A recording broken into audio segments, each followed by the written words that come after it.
Lakshmi Srinivasa jewelleries proprietors Duggi Srinivasarao, Duggi Abhinay, IT hub ఎదురుగా Yellandu cross road, Khammam.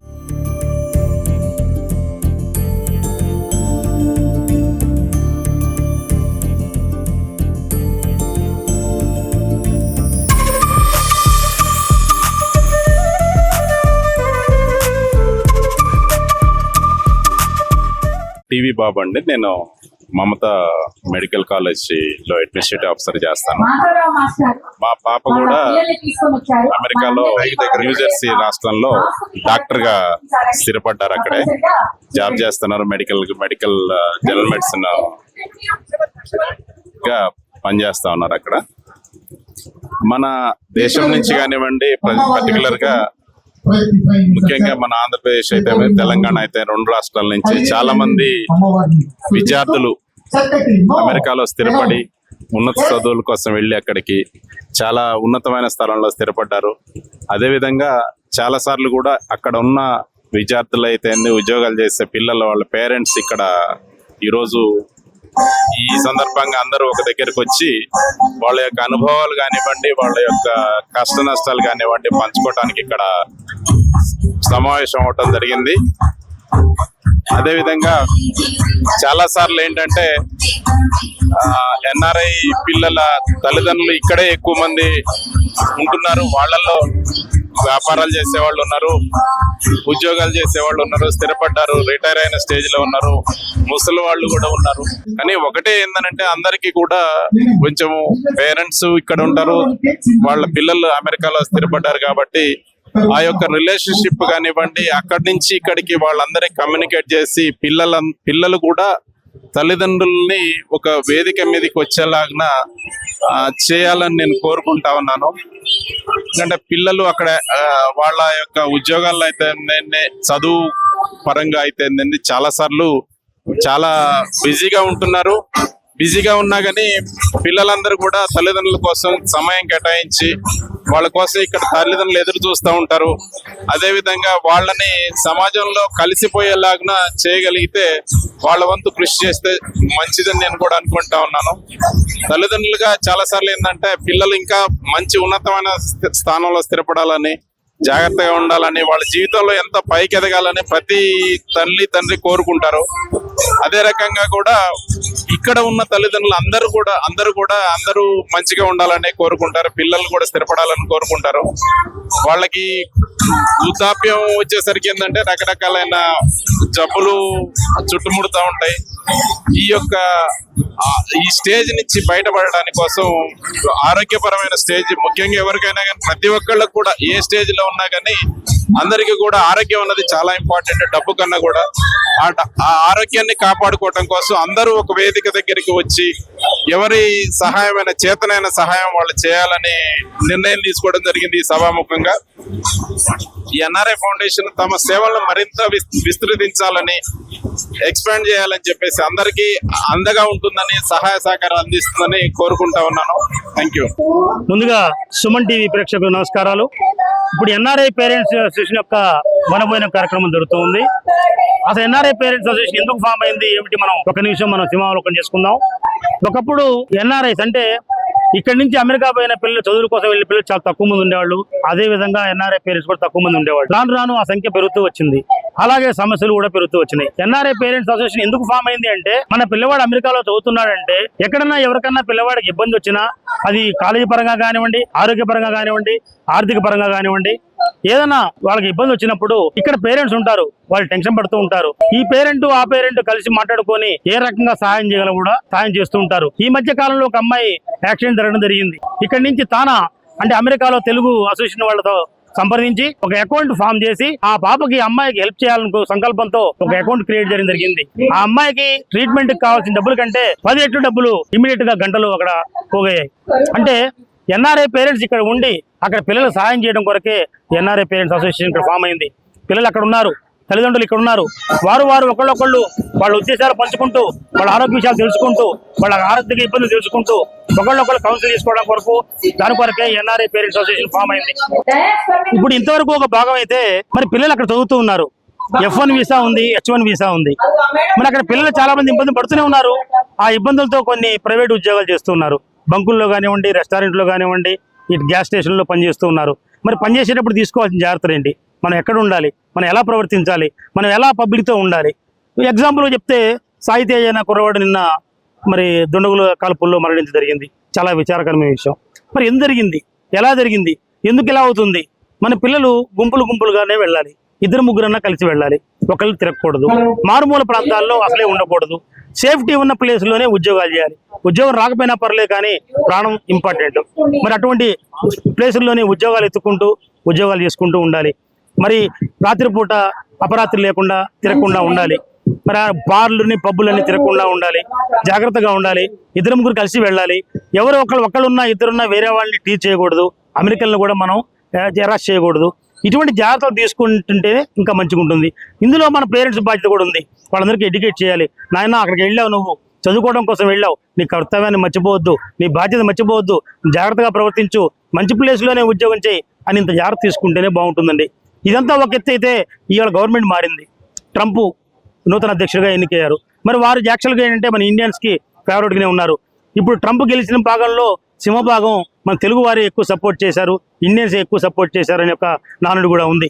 కాబట్టి కొత్త ప్రభుత్వం కూడా మనందరికీ మంచి చేస్తుందని, మన పిల్లలకంతా మంచి జరుగుతుందని, ఏదో ఆర్థిక మాంద్యం వల్ల కొంతకాలం ఉద్యోగాలు లేకపోవచ్చు, కానీ త్వరలోనే అన్ని సర్దుకుంటాయని, అందరికీ మంచి ఉద్యోగాలు వస్తాయని, అందరూ జాగ్రత్తగా ఉండాలని పేరున అందరినీ కోరుతూ ఉన్నాను. మనం తానా వారిని కూడా కోరుకోవాలి. ఇప్పుడు తానా అంటే అమెరికాలో ఉన్న తెలుగు వారి యొక్క అసోసియేషన్. మనకి ఏ ఇబ్బంది వచ్చినా కూడా వాళ్ళు సహాయం చేస్తూ ఉంటారు. మొన్న సాయి తేజ యొక్క బాడీ రావడానికి కూడా వాళ్ళు సహాయం చేస్తున్నారు. మనకి ఏ ఇబ్బంది వచ్చినా కూడా వాళ్ళు ఇంటర్ఫీర్ అయ్యి మనం సాల్వ్ చేస్తున్నారు. అలాగే ప్రభుత్వం కూడా మన యొక్క తెలుగు వారే, మన యొక్క ఇండియన్సే ఎక్కువ సింహభాగం అమెరికాలో ఉన్నారు కాబట్టి, మన మేధస్సు వాళ్ళ దేశానికి ఉపయోగపడుతుంది కాబట్టి, మన పిల్లల్ని జాగ్రత్త చూడాల్సిన బాధ్యత కూడా అమెరికా ప్రభుత్వమే కూడా ఉంది. మనందరం కూడా అమెరికన్ ప్రభుత్వంకి విజ్ఞప్తి చేసుకుంటూ మన పిల్లల్ని కాపాడుకోవాల్సిందిగా మనస్ఫూర్తిగా కోరుకుంటూ ఉన్నాను. అక్కడ పిల్లలు ఉంటే ఇక్కడ మన పేరెంట్స్ ఉన్నాం. మరి పేరెంట్స్ అంటే అర్థం ఏంటి? వయసు మీద పడిన వాళ్ళే. మరి వీళ్ళకి ఆరోగ్య సమస్యలు ఉంటాయి, లీగల్ సమస్యలు ఉంటాయి. మన పిల్లలు అక్కడి నుంచి వచ్చి ఇక్కడ పట్టించుకునే అవకాశం, సమయం వాళ్ళకి లేదు. ఇక్కడ మేమేం చేసామంటే ఎన్ఆర్ఐ పేరెంట్స్ తరఫున మెడికల్ సెక్షన్ ఒకటి, మెడికల్ వింగ్ ఏర్పాటు చేశాము. ఆ మెడికల్ వింగ్లో ఎవరికి ఎక్కడ ఇబ్బంది వచ్చినా కూడా, అనారోగ్యం వచ్చినా కూడా ఎక్కడికి వెళ్ళాలి, ఏమిటి, మనందరం సహాయ సహకారాలు అందించుకుంటూ గైడ్ చేస్తూ ఉన్నాం. ఇదే విధంగా లీగల్, మరి ఆస్తులు ఉన్నాయి, పిల్లల పేరు మీద ఆస్తులు ఇక్కడ మనం కూడబెట్టాం. వాళ్ళకి ఆస్తులు చేరాలి, ఈ యొక్క ప్రాపర్టీ వాళ్ళకి చెందేలా చేయాలి. ఇది చేయాలంటే మన లీగల్గా మన యొక్క నాలెడ్జి బాగా ఉండాలి. ఈ ఎన్ఆర్ఐ పేరెంట్స్ తరఫున లీగల్ సెల్ కూడా ఏర్పాటు చేసి వాళ్ళందరూ సహాయ సహకారాలు ఇస్తున్నాం. వారికి ఎటువంటి ఇబ్బందులు వచ్చినా కూడా లీగల్ మ్యాటర్ వాళ్ళు ఇంటర్ఫీర్ అయ్యి కరెక్ట్గా ఎడ్యుకేట్ చేస్తున్నారు. ఏం చేయాలి, ఏం చేయకూడదు, వాళ్ళకి ఆస్తి కానివ్వండి, ఇంకేదైనా చెందాలంటే మనం ఎటువంటి జాగ్రత్త తీసుకోవాలి, అవి కూడా చేస్తూ ఉన్నారు. ఇలాగా ఫ్యూచర్లో కూడా ఎన్ఆర్ఐ పేరెంట్స్ అసోసియేషన్ ఎన్నో బహుతర కార్యక్రమాలు చేయాలని, చేస్తున్నామని, చేయబోతామని, మీ అందరి యొక్క సహాయ సహకారాలతో ఇన్ ఫ్యూచర్ కూడా మంచి కార్యక్రమాలు చేసే విధంగా మాకు సహకరించాలని మనస్ఫూర్తిగా కోరుకుంటూ ఉన్నాను. Thank you. NRI parents association 2011లో స్టార్ట్ చేసామండి. యాక్చువల్గా అది నేనే ఆలోచించాను. అప్పటికి మా అమ్మాయి అక్కడ నేను కూడా లేదు. ఎన్ఆర్ఐ పేరెంట్స్ నడితే పెడితే బాగుంటుంది అనుకున్నాము. ఒక 5గురం కలిసి తిరగటం జరిగింది. దాన్ని ఒక 150 మెంబర్స్ని చేసాము. దాని తర్వాత అది 2013లో రిజిస్ట్రేషన్ చేయించామండి. అయితే యాక్చువల్గా ఇప్పుడు పొజిషన్ చూస్తే ప్రతి ఇంటికి ఒక ఎన్ఆర్ఐ ఉన్నారు. మేము అట్లా కాకుండా క్లోజ్ సర్క్యూట్ ఫ్రెండ్స్ని జాయిన్ చేసుకుంటూ వచ్చాము. ఇప్పుడు 1200 మెంబర్స్ ఉన్నారు. దీని మెయిన్ మోటో పేరెంట్స్ కన్సర్న్. ఎందుకంటే పిల్లలు దూరంగా చదువుల కోసమో ఉద్యోగాల కోసమో వెళ్తే తల్లిదండ్రులు ఇక్కడ ఒక్కళ్ళే ఉండడం అనేది ఒకటి.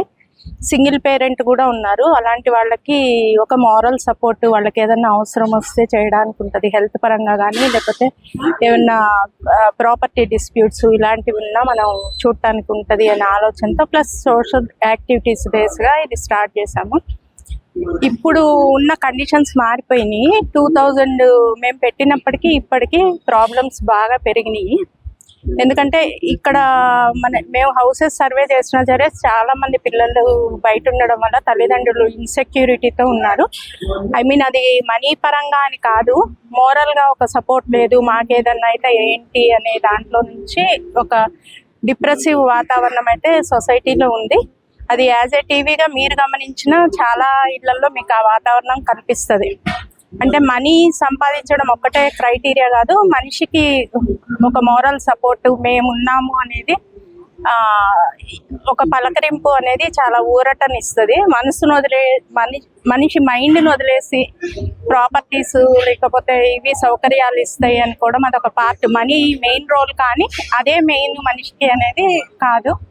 ఆ కన్సర్న్తో పట్టించుకోవాలి ఒకళ్ళనొకళ్ళు. ఎవరైనా అర్ధరాత్రి పూట ఏదైనా ప్రాబ్లం వచ్చి కాల్ చేస్తే ఫ్రెండ్స్ ఉన్న వాళ్ళు ఉన్నారు, లేని వాళ్ళు ఉన్నారు, సపోర్ట్ చేసే వాళ్ళు ఉంటారు, ఉండని వాళ్ళు ఉంటారు. అలాంటి వాళ్ళకి మేము మోరల్గా మేము ఉన్నామని చెప్పడము. ఇప్పుడు కండిషన్ చూసినట్టయితే చాలా ప్రాబ్లమ్స్ ఉన్నాయి.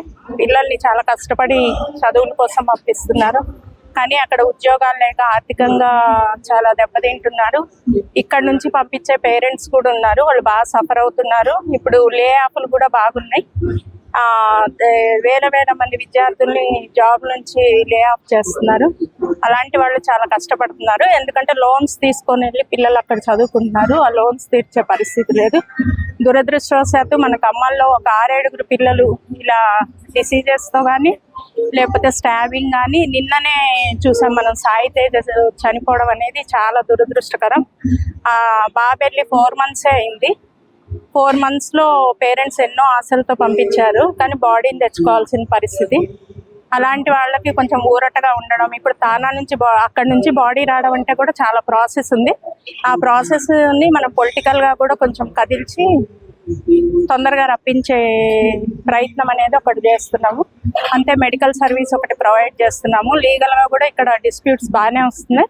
అది ప్రాపర్టీలు ఆక్యుపై చేయడం కానీ లేకపోతే పిల్లల డైవర్సులు కానీ ఇలాంటివి కేసుల్లో ఉన్నాయి. వాటన్నిటికీ కూడా మేము కొత్తగా నిర్ణయించుకుని అవి కూడా మేము స్టార్ట్ చేసాము.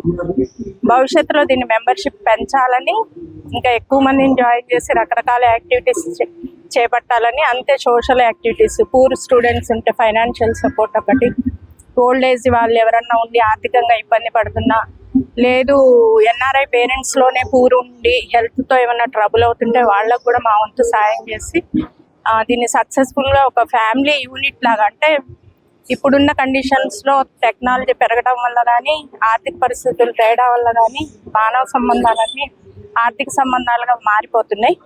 అది అందరూ యాక్సెప్ట్ చేసే సత్యమే, కానీ ఒక భయం ఉంటుంది బయటికి చెప్పడానికి. మనిషికి మధ్య రిలేషన్ అనేది తగ్గిపోతుంది. మెయిన్ ఆత్మీయత, ఒక మానవీయ కోవడము, మేమున్నాము అని చెప్పే భరోసాని ఇవ్వడము మా పేరెంట్స్ అసోసియేషన్ టేకప్ చేసే మెయిన్ పద్ధతి. ఇది ఆల్మోస్ట్ నాకు తెలిసి మాదే కొంచెం బాగా నడుస్తుంది. ఆంధ్ర తెలంగాణలో కలిపి ఇలాంటి ఆర్గనైజేషన్, పేరెంట్స్ ఆర్గనైజేషన్ అయితే లేదు. మేము పిల్లల నుంచి ఏ రకమైన ఆర్థిక సపోర్ట్ తీసుకొని యాక్టివిటీస్ ఫేస్ చేయట్లేదు. మా కమిటీ సభ్యులుగా మేము ఇంకా ఎవరైనా ఎన్ఆర్ఐ మెంబర్స్ ఉంటే వాళ్ళ నుంచి తీసుకుని డొనేట్ చేసి, అంటే అది ఇష్టంతో ఇచ్చే వాళ్ళు ఎవరైనా ఉంటే వాళ్ళ నుంచి కలెక్ట్ చేసి సోషల్ యాక్టివిటీస్ చేస్తున్నాము. మీ అందరి సహకారంతో, మీడియా సహకారంతో దీన్ని భవిష్యత్తులో మరింత విస్తరింపజేసి భవిష్యత్ కార్యక్రమాలు చేపడతాము. ఈరోజు మీరు అందించిన సహకారానికి నా ధన్యవాదాలు కమిటీ తరఫున. రాయల్ రైట్ మారు ఎన్ఆర్ఐ పేరెంట్స్ కార్యదర్శి. ఇక్కడ మనం ఎన్ఆర్ఐ పేరెంట్స్ అసోసియేషన్ మొత్తం కూడా ఖమ్మంలో నిర్మాణం చేసుకొని తల్లిదండ్రులకు సంబంధించి, అంటే పిల్లల విదేశాల్లో ఉన్నటువంటి పిల్లల తల్లిదండ్రుల యొక్క సంక్షేమం, వాళ్ళ యొక్క మంచి చెడు అన్నీ కూడా సమన్వయం చేసుకోవడం కోసం ఈ సంఘాన్ని ఏర్పాటు చేసుకోవడం అనేది జరిగింది. దాంతోపాటు సామాజిక కార్యక్రమాలు, అట్లాగే సాంఘికపరమైనటువంటి అభివృద్ధికరమైన కార్యక్రమాలు, వరదలు వచ్చినప్పుడు వరద బాధితులకు సహాయాలు, పేద పిల్లలకి ఇవి పంపిణీ కార్యక్రమాలు, ఇటువంటి అనేక కార్యక్రమాలు కూడా ఈ ఎన్ఆర్ఐ పేరెంట్స్ మొత్తం కూడా నిర్వహించడం అనేది జరుగుతుంది. అయినప్పటికీ కూడా ఇంత జరుగుతున్నప్పుడు కూడా నిన్న మన ఖమ్మంలోనే సాయి తేజ అనేటువంటి ఒక విద్యార్థి మన అమెరికాలో కాల్పులకి గురి కావడం అనేది చాలా బాధాకరమైన విషయం. ఎందుకోసం అంటే మన పిల్లలు కూడా ఇది గమనించాలి. మనం విదేశాల్లో పోయినప్పుడు విదేశాల్లో జాగ్రత్తలు తీసుకోవాల్సిన బాధ్యత ముఖ్యంగా ఉంటుంది. మనకి అక్కడ ఉన్నటువంటి స్థానిక పరిస్థితులను ముందు అధ్యయనం చేయాలి.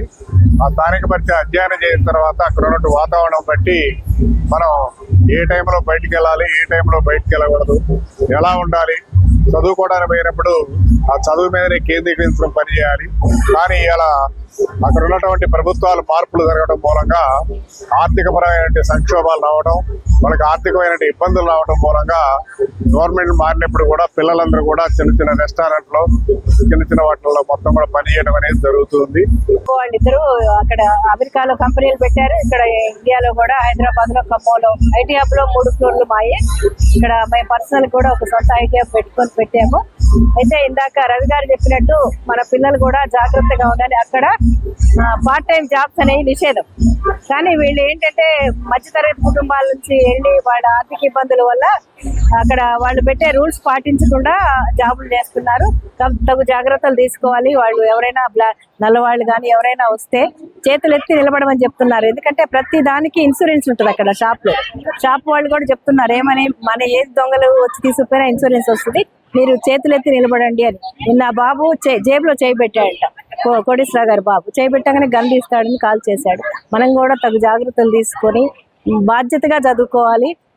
మంచిగా టాలెంట్ లేని వాళ్ళు కూడా వెళ్తున్నారు అనమాట. ఈరోజు కన్సల్టెన్సీలు చాలా వరకు మూసేశారు, పరిస్థితులు బాగలేక ఎంతమంది రేపు రోడ్ల మీదకి వస్తారో కూడా తెలియట్లా. చిన్న చిన్న కుటుంబాల నుంచి వెళ్ళారు, ఇక్కడ నుంచి పంపించే ఆర్థిక స్తోమత వాళ్ళకి లేదు, పార్ట్ టైం జాబ్స్ కూడా దొరకట్లేదు, చాలా ఇబ్బందుల్లో ఉన్నారు పిల్లలు. ఇదంతా గమనించి పేరెంట్స్ కూడా వాళ్ళకి కొంచెం తోడుగా నిలబడాలి. మాలాంటి కన్సల్టెన్సీలు కూడా ఇప్పుడు మేము దాదాపుగా పని లేకపోయినా 150 మందిని తీసుకొని అక్కడ రెసిడెన్సీ ప్రొవైడ్ చేసాం పిల్లలకి. ధన్యవాదాలండి.